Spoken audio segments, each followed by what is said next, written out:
Hey guys, it's Jana again, and we are here to talk about the chapters in our books about Lee Strasberg. Um, I have to say, I really enjoyed reading these chapters and David Krasner's fight for some justice for Lee Strasberg. Um, as an actor and a director and teacher of theater for years, I've heard a lot of comments and opinions that have been negative about method acting. But this was a really in-depth study of how that negative ideology came to be. And the title already suggested that Krasner, was attempting to salvage Strasberg and not willing to count him out of his place in history as an important and influential acting teacher and director. An immediate thing that stood out to me before was that when they founded the group theater, Clermont and Crawford and Strasberg, they had clearly defined roles, just as the founders of the Moscow Art Theater had. That was a takeaway again for me because it re-emphasizes just how important a firm foundation or structure is when developing a new group of any kind, really. I would think in particular a group of artists.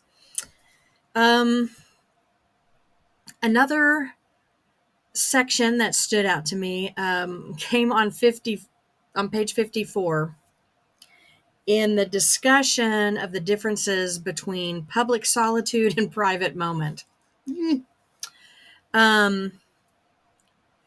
And how, it seems like semantics, it seems like they're very, very similar, but they are indeed quite different approaches. But the takeaway for me was the point that Krasner made, that even though the approaches are different, they end up having the same result for actors. So that kind of stood out to me and was a good point he made in defense of Strasberg. I was also intrigued by the thought the look at how Stanislavski changed his mind when Stella Adler traveled and he talked to her about, well, I think differently about that, and how she came back with some new ideas. It was something that I never would have thought about, but of course, possibly, perhaps, Stanislavski may have been forced. He did talk about how he was had to stifle some of his ideas and some of the parts of the system to conform to communist establishment. And the therefore that Krasner posed, thought it was a really good point. How if, that when Stella returned to the United States talking about his new ideas, she may have perpetuated propaganda. Whoa. I also thought it was a good point about how he said that Adler stated that, the use of emotion in acting teaching was unhealthy. But if that was the case, how can she be the spokesperson for Stanislavski if Stanislavski himself continued to use effective memory in his system? Thought that was a very good point in defense as well, to salvage Strasberg, as he said. And I really loved what Krasner said at the very end of the chapter when he asked, what do we have if not our own individual selves and experiences as the source of our artistry and creative spirit? And he gave an awesome, Stan the Man's quote too, that followed that. And so that was that. I love that quote that Krasner said there at the end of that question. I could see his point in the question, and so it really stood out to me. And then in the other chapter, wow. First of all, I got really excited when I saw the title, and the chapter was going to be about the Actors Studio, because I watched the Inside the Actors Studio on Bravo, so many episodes over the years, and watching James Lipton's, questions, the same questions that he always asked, for sure. Always curious about the actor's, favorite dirty word. There were some fun, interesting questions. But my first thing that stood out to me and a takeaway was, as I began to read all of the information about the Actor Studio, was that I didn't know I was a bit disappointed in myself because I really didn't know anything about the Actors Studio. I watched the show all the time, but I really had not researched it, and I hadn't studied Lee Strasberg.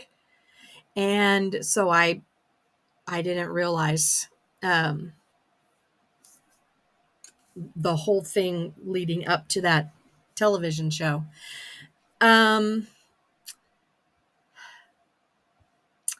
was struck again in that chapter about when they formed the organization of the Actors Studio. That, it seemed to kind of mimic how the actors there, or the Moscow Art Theater began, and how the group theater began, and probably all of the other ones that we read about with structure, and they but this was different. Instead of a troupe who assembled to work on their own creations, this became a non-profit organization,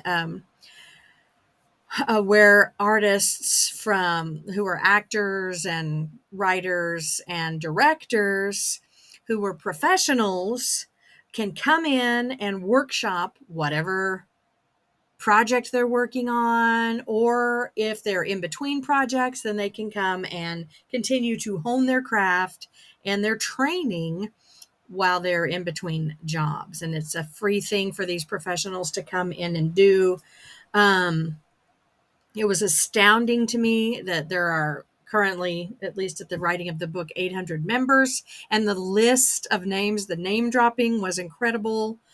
So that really stood out to me, the names of the people, the really incredible artists who are members, who are the vice presidents, who are the moderators of the workshops. It was staggering.